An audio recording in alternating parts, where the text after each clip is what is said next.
آپ ابھی اپنی سکرین پر ایک خوبصورت جوان کی خوبصورت تصویر ملاحظہ کریں گے. یہ شخص 3 ماہ پہلے تک دنیا کے امیر اور بااثر ترین لوگوں میں شمار ہوتا تھا. یہ دنیا میں تیل کی دولت سے مالا مال تیسرے بڑے ملک لیبیا کی دوسری طاقتور ترین شخصیت تھا. یہ کس قدر امیر اور بااثر شخص تھا اس کا اندازہ آپ 2-3 مثالوں سے لگا لیجیے. یہ لندن میں تھا. اسے شمالی لندن کا ایک گھر پسند آ گیا. اس نے وہیں کھڑے کھڑے یہ گھر 1 کروڑ پاؤنڈز میں خرید لیا. یہ پاکستانی روپے میں 1 ارب 40 کروڑ روپے بنتے ہیں. اسے 2009 میں مانٹی کارلو میں اپنی 37ویں سالگرہ منائی.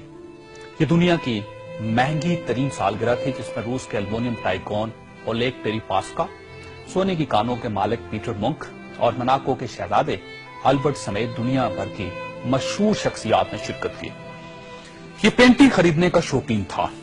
اس کے پاس اربوں ڈالر کے شاہپارے تھے اور یہ تمام شاہپارے اس کے محلات میں لگے تھے. اسے 2006 میں اسرائیلی اداکارہ اورلی وینسمین اچھی لگ گئی تو اس نے اس کے گرد دولت کے انبار لگا دیے. چنانچہ یہ اس کی گرل فرینڈ بن گئی اور یہ دنیا کی مہنگی ترین گرل فرینڈ تھی. برطانوی وزیر اعظم ٹونی بلیئر اسے اپنا ذاتی دوست کہتا تھا اور اس پر 10 ڈاؤننگ اسٹریٹ کے دروازے ہر وقت کھلے رہتے تھے.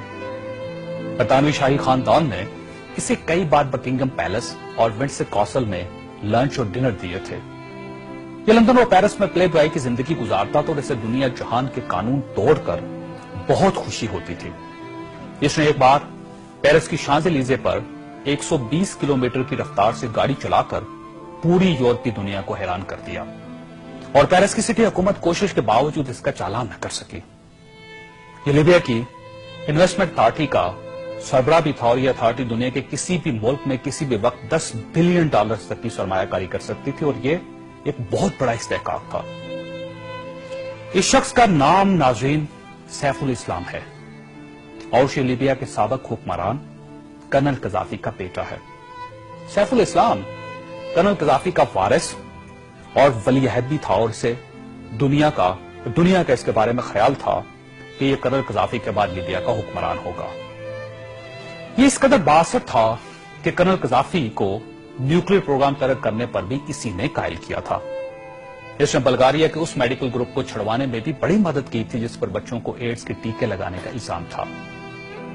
بلر نائٹ کلب اور لاکھ روبی دھماکے کے متاثرین کو معاوضہ بھی اسی کے حکم سے جاری ہوا تھا. اب میں آپ کو اس کی تازہ ترین تصویریں دکھانا چاہتا ہوں. یہ سیف الاسلام 3 ماہ پہلے لیبیا کے چھوٹے سے قصبے اباری میں چھپ گیا.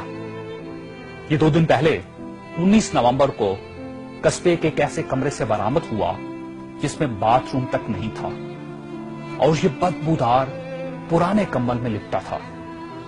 اس کی انگلیوں پر پلستر چڑھا ہوا تھا اور یہ پلستر بھی اس نے خود چڑھایا تھا کیونکہ اسے ڈاکٹر تک کی سہولت حاصل نہیں تھی.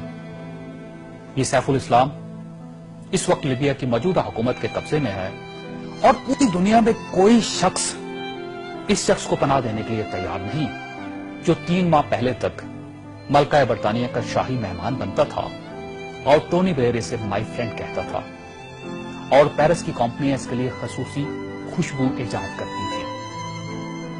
یہ ہے سوال اور یہ تصویر دنیا کے ان تمام حکمرانوں اور ان کے خاندانوں کے لیے عبرت کا سبق ہے جو اقتدار کو سب کچھ سمجھ لیتے ہیں اور جو اس زوم میں مبتلا ہو جاتے ہیں کہ ان کے اقتدار کا درخت ہمیشہ سبز رہے گا. یہ تصویر دنیا بھر کے حکمرانوں سے چیخ چیخ کر کہہ رہی ہے کہ جو حکمران عوام کا اعتماد کھو دیتے ہیں ان کا یہ انجام ہوتا ہے. انہیں بدبودار کمبل بھی پناہ نہیں دیتے.